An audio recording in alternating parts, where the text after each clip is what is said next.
Thank you, everyone, for being here. Thank you, Laura. So we only have about 20 minutes, so let's just get right to it.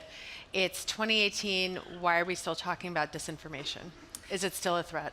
Thanks, Julia, and it's great to see everybody here and have a chance to talk about these issues. You know, disinformation, propaganda, this is an old threat. This isn't anything that's particularly new. So why is it that we have spent so much time focusing on this issue over the past few years? Well, a NATO communique just in June, focusing on hybrid threats, talked about the fact that the increased speed, scale, and intensity facilitated by rapid technological change and global interconnectivity has made disinformation a new kind of threat. And what we see is that disinformation, it's often coupled with other hybrid tools. In fact, again, NATO has talked about this full spectrum of hybrid threats, including disinformation, cyber attacks, economic pressure, deployment of irregular armed groups, and use of regular forces. It's the combination of these tools with one another, being supercharged by technology and technical innovation, that has made these new threats that the Alliance is really trying to grapple with.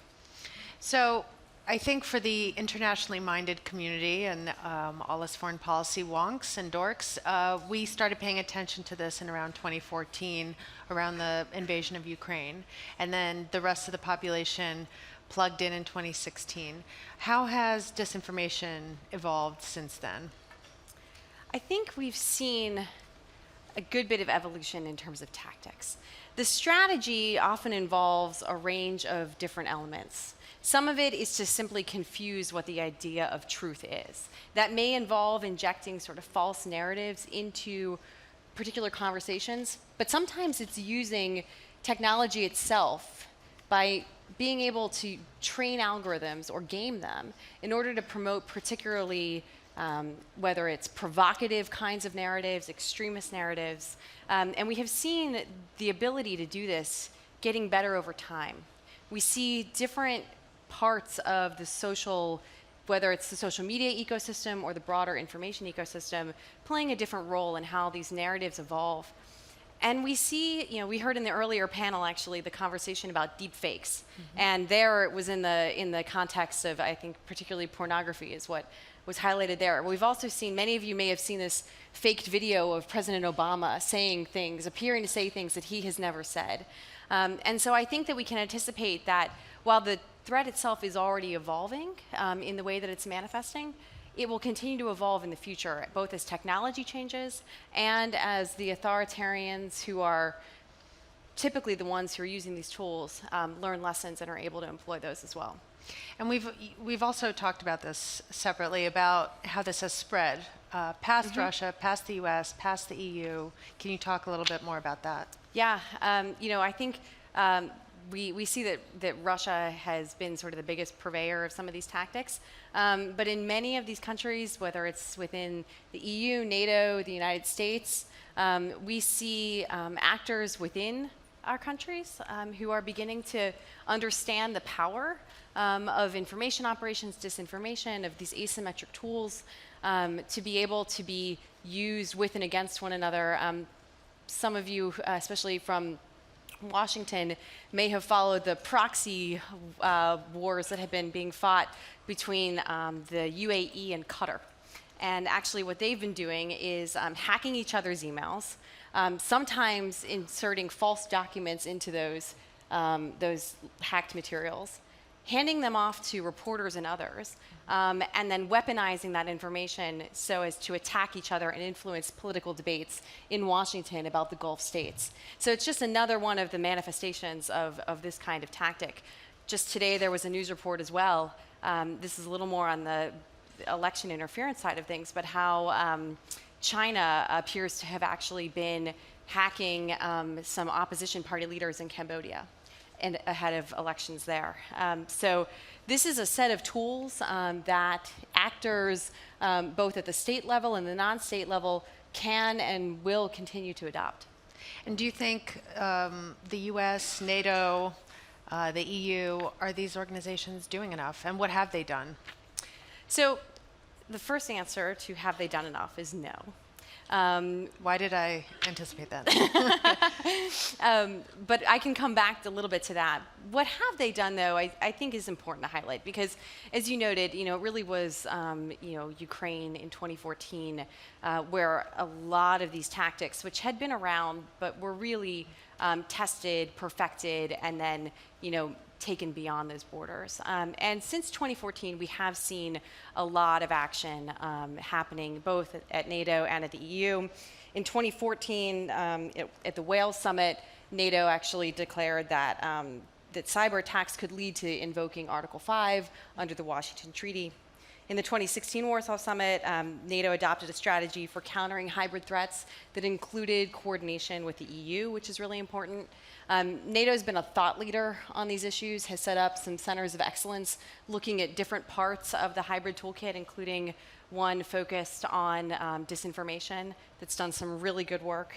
And there's discussions of how to use the Joint Intel and Security Division here at SHAPE in order to be able to improve NATO understanding and analysis of hybrid threats.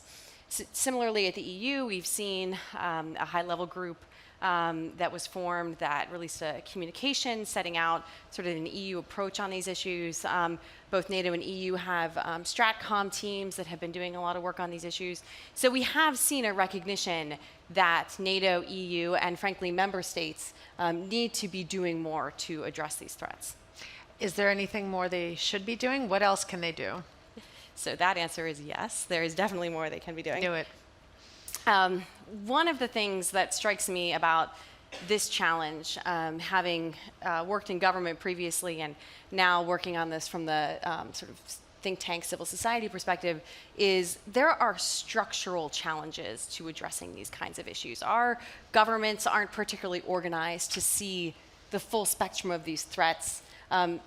For intelligence communities, disinformation, it operates in the open in many ways. It's the kind of thing that hides in plain sight sometimes. And so we need to be sure that we're better having the tools in place and the right priorities to be able to analyze what is happening on our platforms within our countries and beyond. Also on the structural front, again, the centers of excellence, for instance, that have been established are great, but they're not at the center of decision making. They're not at the center of planning. I think we really need to see further integration of dealing with these challenges, really, at the center of planning and decision making. And the other piece is Article 3 of the Washington Treaty gets overlooked sometimes, but it's about resiliency. It's about the need for member states, for the allies, to all focus on building resiliency within their own countries in order to be able to defend themselves. And this is where things like, election security, cybersecurity, being able to make sure our financial systems aren't being exploited and used for corrupt purposes, all of this is related to these hybrid tactics, which disinformation is one part of. That resiliency piece is something I think that's really important to take to heart when we talk about these threats, because so much of defending ourselves really starts with strengthening ourselves at home. So jumping off of that, the piece about strengthening ourselves, what about kind of softer measures like trying to improve our population's media literacy to be able to recognize something that is fake, or to be able to trust when somebody tells them it's fake? Is there anything that governments can do on that front?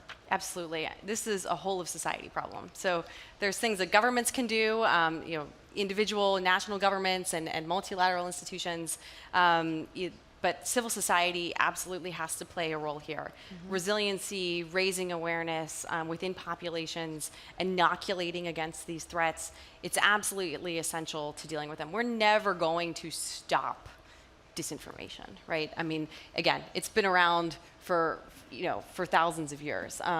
This is not a particularly new phenomena. It's the scale and scope of it, and that really is going to require us to make sure that our populations, have the tools to think critically about information, to evaluate the information they're seeing. That's one of the challenges that's presented by the internet, because it does actually, in some ways, remove some of the context cues that we're used to seeing. Let me give one example. So in the wake of the poisoning of Sergei Skripal and his daughter in Salisbury earlier this year, can't quite remember why. I was going to look for I think the NATO Russia Founding Act, and I was on Google and I typed in NATO Russia. My mic just died. I think my mic just died. It's gone. Okay, Perfect. I'll project really loud. Can you guys hear me? Maybe we can get a hand mic. So I go onto Google News and I type NATO Russia founding, or NATO Russia, and the top article that pops up, thank you so much. Now I can not shout at all of you. The top article that popped up was from Sputnik. And the headline was, NATO behind Skripal poisoning in order to justify increased defense spending. Now, that was what Google News was telling me was a top item on NATO and Russia at that point in time. So the context cue being sent by what we trust there, Google, search engine, is that this is something we should trust. Now, I'm guessing most people in this room know that Sputnik might be something to be skeptical of. But a lot of readers in different places may not know that. And that's why these context cues, that's why these critical thinking skills are really important. I mean, there are a lot of American voters that I encountered covering the 2016 campaign who quoted RT back to me. And when I said, you know that this is fully funded by the Kremlin, they said, well, how is that different than NPR or BBC? And so my question is, how do we as societies that believe in freedom of the press, believe in a certain freedom of information, protect that freedom while dealing with actors like RT, like Sputnik, without kind of inhibiting that freedom? How do you find that balance?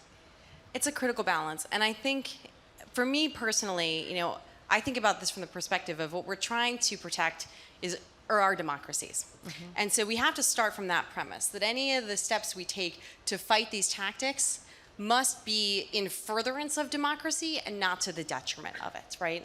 I sometimes get the question, well, why don't we just do the same things that the Kremlin does? Why don't we just promote our own disinformation? Well, being a part of the race to the bottom of truth is not something that I believe is constructive for democracy. But it does mean that we have to face some really critical choices. This is an area, frankly, where there's some differences between a lot of the approaches we see in Europe and what we see in the United States. The US has a very, very strong view on free speech rooted in our First Amendment. I think within Europe, and particularly in countries like Germany, there is a lot more of a tradition and a focus on being able to remove content that is found to be offensive or untruthful. Those are different national contexts that will inform the steps that are taken. For me, I think there's a lot that we can do by focusing on the sources of these disinformation operations, right? So one of the things that we see a significant amount of now is the use of these fake and false personas to spread information or falsely amplify what may be true information. That's where the platforms really come in here, right? That's where we need the social media platforms to really be able to step up enforcing their terms of service so that you don't have people masquerading as Americans sitting in a basement halfway around the world trying to trick Americans into thinking that something may be the case when it's not. So do you think that these platforms, these big players in the tech industry need to do more on their own? Because these Senate hearings where these aging senators are struggling to demonstrate that they understand what Facebook even is, how effective is that? And should governments regulate these companies? Should they regulate themselves? What do you think the tech industry needs to do here? So I think it's going to be a blend. I mean, I think first of all, we need greater tech literacy in the national security and policy community. This is an area where we have big gaps. The national security community, foreign policy community doesn't really understand tech in the way we need to. And on the flip side, the tech community really doesn't understand what are the national security threats that we face. How might technology that seems like it provides some wonderful goods on its face actually be perverted and used against us, right? So we need greater literacy and connectivity in both directions to bridge that gap, number one. Number two, I do think there's more that the companies can do on their own. For instance, just on Friday, Twitter announced that they're now taking down about 1 million fake accounts every single day. That's stunning. Now, as a result of announcing that they're doing that, Twitter took a pretty big hit over the weekend on their market share. And that may bounce back, but to the extent that they're cutting into their own bottom line, I think it's really important to recognize the fact that they're doing the right thing, at least in the short term, right? They're doing the right thing. Facebook has certainly also been taking steps. Others have been, taking steps to address these threats. And I think there is more from the sort of responsible stakeholder role, if we want to apply that to the tech companies here, that they need to do. But there is going to be a place for regulation in certain areas. I think my own view is we have to be a little careful about that. Technology changes so fast. If we're regulating, you asked earlier, how is this threat evolving? If we're regulating for the last battle, we may end up losing the next war. And if we put in place arcane rules, that are basically obsolete by the time they go into force, that's not really going to help us either. But that's also a perennial problem, right, where the technology outpaces the law. And, for example, there's still, in the U.S. at least, not a good way to police online threats, right? Yeah. That is where, though, I think there are some broad areas where we can put down some principles, right? So whether that's on, for instance, Europe has been really leading when it comes to thinking about data protection. Now, GDPR may not be the right model for the United States, but it does put in place a framework around how do we think about data protection, data security. How do we think about privacy? These are conversations that we really haven't even had in the US that are underlying a lot of these challenges, especially when it comes to the technology. I think that thinking in those broad principles, that's important. There's also some narrow areas, things like, political advertising when it's online. Should it be subject to the same kinds of, requirements that we see for political advertisement on any other media? I mean, to me, that's a pretty, basic answer of yes. That's a narrowly tailored kind of thing where I also think that we can think about some kind of smart regulation. But, it is an area where the EU has really been leading and pushing the envelope and actually pushing the tech companies to do more. And I think it's really important for us to recognize that. And do you think on the U.S. side it's a result of this First Amendment absolutism, or is it just a reluctance to regulate? I think it's a little bit of a reluctance to regulate. I think some of it is obviously pressure from interests in Silicon Valley, but I also think it goes back to what you were pointing out earlier about how the hearings that we've even had on these issues in Congress show that our members of Congress don't even really understand what it is we're talking about. And until we have a really literate body of policymakers who can really dig into these issues and take them on in the same way we've seen, our policymakers be able, we have some members of Congress who are super conversant on very, very wonky, detailed defense issues. That's a really good thing. We need that in these areas. We need people who can actually be the leaders in the same way we have had on other issues. And I think for my last question, I'm going to ask you something a little spicier, which is, what do we do with disinformation at home, in our home countries? In the US, we have Fox News, we have the president's Twitter account. Russia's not doing that. I don't know how you can regulate for that. Maybe that's more about political polarization at home. We were talking about AfD in Germany as well. What do you do when these efforts naturally fall on and amplify these rifts and paranoias in the places that are being targeted? It's one of the hardest parts of this challenge, because in some instances, what outside forces need to do in order to influence our debates internally, really, once they've been able to recruit and establish proxies or even others who believe the information that they've been receiving, become really convinced of it, it's very, very hard to deal with in the same way. Again, I do believe, if there are Americans who are sympathetic to the Kremlin, and believe that that's the right way of looking at the world, that's their right as Americans to believe that. I may try and convince them otherwise, but that's the right as Americans. But I think it's that ability to have real and meaningful debates, to be able to overcome that polarization, to not get grounded in our echo chambers, and to be able to have a basis for conversation and fact. Yeah. And those are the principles that I think we have to get back to, and that's what's ultimately going to make us resilient to this, because the bottom line is, these points that you're making in terms of our own internal forces, these are things that Russia and others who actually want to undermine us, that they're able to exploit, and we simply can't allow that to happen. All right, thank you so much. Stay tuned for our next host, Sebastian Springer of Defense News. Thank you, everyone, and thanks, Laura.